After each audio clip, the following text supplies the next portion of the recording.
I'm building an Australian force for NAM, and one of the unique vehicles Aussies field is the M113 Fire Support Vehicle.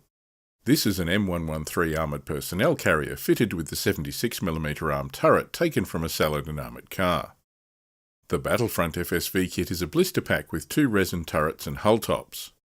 Here's mine. You can see it had a bit of a hard time getting to me, but it appears to be intact. To complete this kit, you also need a plastic M113 kit, available separately.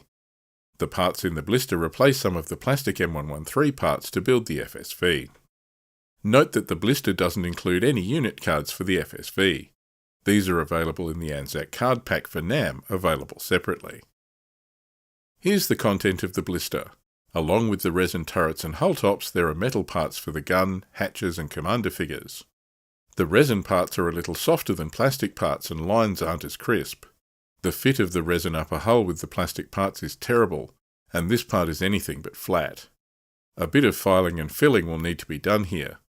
However, it wouldn't be economic for Battlefront to make plastic parts for this niche kit, so despite this, it's great to have this available.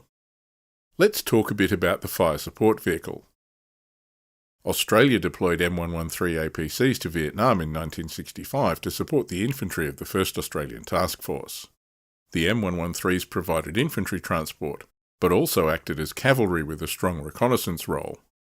The troops liked the mobile firepower of the heavy 50-calibre machine gun, but after the close combat of the Battle of Long Tan felt that the gun was too exposed. Gun shields were fitted as a temporary solution, but these were later replaced with the M74C and later Cadillac Gauge T50 turrets, which allowed the crew to fire under armour. As the Australians gained more experience in theatre, it was felt more firepower was needed, as the APCs often operated outside the range of artillery and fire bases. In the short term, the task force borrowed 6 M108 105mm self-propelled howitzers from the US. This was just a stopgap measure, and these were replaced by the fire support vehicle, a version of the M113 mounting the turret taken from the Saladin armoured car. The Saladin had been retired in Australian service, and the turret was armed with a 76mm gun and a coaxial 30-calibre machine gun. An additional 30-calibre machine gun was mounted on the turret roof when these were fitted to the FSV. Known by the diggers as the Beast, this weapon system gave the Australian 3rd Cavalry Regiment access to mobile firepower that could go anywhere the carriers could go. These vehicles played a significant role in operations in the later part of the Australian deployment in Vietnam.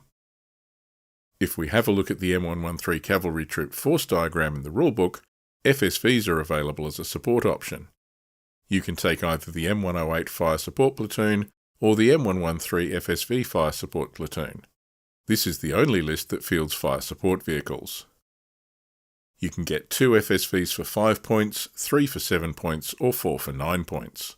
This goes from 2.5 points per vehicle down to 2.25 points. I only have 2 at the moment, but looking at the lists, I think I'll have to buy some more. If we look at the stats, the FSV is a tank unit. Courage, morale, remount and skill are all 3+, so these are well-trained, effective professional troops. Assault and counterattack are 4+. These are not really assault elements but can do the job in a pinch. They're hit on a 4+, pretty standard for the professional Free Nations forces, and the armour is front 3, side 2 and top 1. The top armour rating is 1 because these M113 variants are fully enclosed. Mobility is the same as the standard M113, so the FSV can go anywhere the personnel carriers can go. Crosses are 3+. The 76mm L5 gun has a range of 24 inches or 60 centimetres, with a halted rate of fire of 2 and moving of 1. Anti-tank for the heat round is 14, useful for light armour targets, with a handy 2+ firepower. But the FSV can also fire canister anti-personnel rounds known as Beehive. The range shown here is 16 inches or 40 centimetres, but if you consult the errata in the Our Man in Saigon PDF, this is actually only 8 inches or 20 centimetres. There are a number of errors in the published book, so possible errata for your forces is something to be aware of. Beehive has a halted and moving rate of fire of 5, anti-tank of 1 and a firepower of 6. Hopeless against armour but devastating to infantry and gun teams. FSVs have an AA machine gun, the 30 calibre gun on the pintle mount, as well as a coaxial 30 cal. So here's the finished fire support vehicles.